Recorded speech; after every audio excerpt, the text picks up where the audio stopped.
বাংলাদেশের রাজনীতিতে যারা নেতা থাকে, পাতি নেতা, অন্যদের কাছ থেকে সালাম পেতে পেতে এমন একটা অবস্থা যে আপনি যদি হাত তুলে বলেন যে ভাই খাবার মারমু, আমি মনে করব যে আপনি ওরা সালাম দিচ্ছেন, হয় কি ওয়ালাইকুম আসসালাম। একবার গরুর হাটে, কোরবানির ঈদের গরুর হাটে আমরা কয়েকজন ঈদে ছিলাম, মানে হাট যে দেখাশোনা করে ওই রকম ঈদে ছিলাম।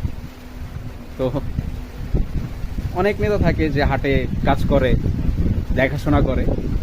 তো একবার রাত্রে, মাঝরাতের দিকে, তো আসছে একটা বড় ভাই আসছে। তা আমি গেছিলাম একটু প্রাকৃতিক কাজ সারতে। তো সবাই ডাকছে, আমার আসতে একটু লেট হয়েছে।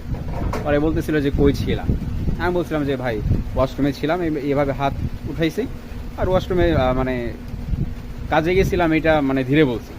এখন ওই পাতি নেতা মনে করছে যে আমি ওরা সালাম দিছি, ভাই কইতেছে ওয়ালাইকুম আসসালাম।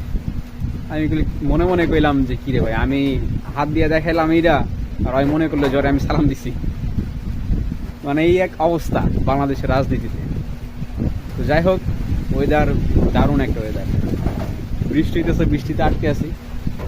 আবার এদিকে সূর্য উঠছে, একটু লাল লাল লাগতেছে, সেই দারুণ বাতাস, মেঘলা, এক সাইডে মেঘলা, এক সাইডে সূর্যের রোদ, আর এদিকে বৃষ্টি হইতেছে। ওয়াও মার্কা একটা ওয়েদার।